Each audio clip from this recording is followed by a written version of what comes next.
ଆମ ଦେଶରେ ନା ଯେଉଁମାନେ ମଦ୍ରାସା ଚର୍ଚ୍ଚ ଏସବୁରେ ଯେଉଁମାନେ ରୁହନ୍ତି ସେମାନଙ୍କୁ ଦରମା ଦିଆଯାଏ।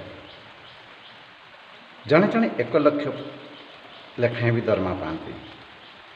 1,50,000 80,000 ଟଙ୍କା ସେମାନେ ଦରମା ପାଆନ୍ତି।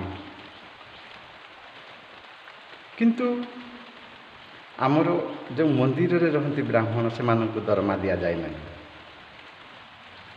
ସେମାନଙ୍କୁ ଦରମା ଦିଆଯାଏ ନାହିଁ।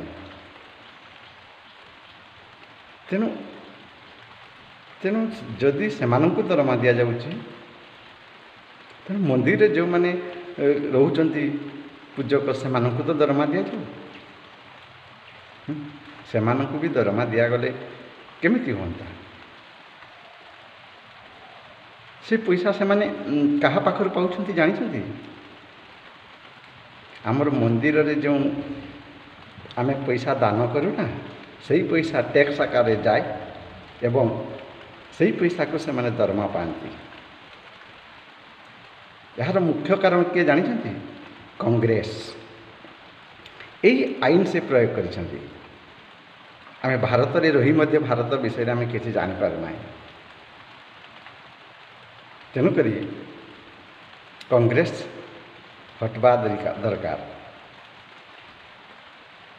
ଆଉ ଯଦି ତାଙ୍କୁ ଦରମା ଦିଆଗଲାଣି ଆମର ବ୍ରାହ୍ମଣମାନଙ୍କୁ ଦରମା ଦେଇକରି ଜବାବ ଦେ ସରକାର, ଟିକେ ଜବାବ ଥରେ ମାତ୍ର ବ୍ରାହ୍ମଣମାନଙ୍କୁ ତ ଦରମା ଦେଇକରି ଟିକେ ଦେଖନ୍ତୁ।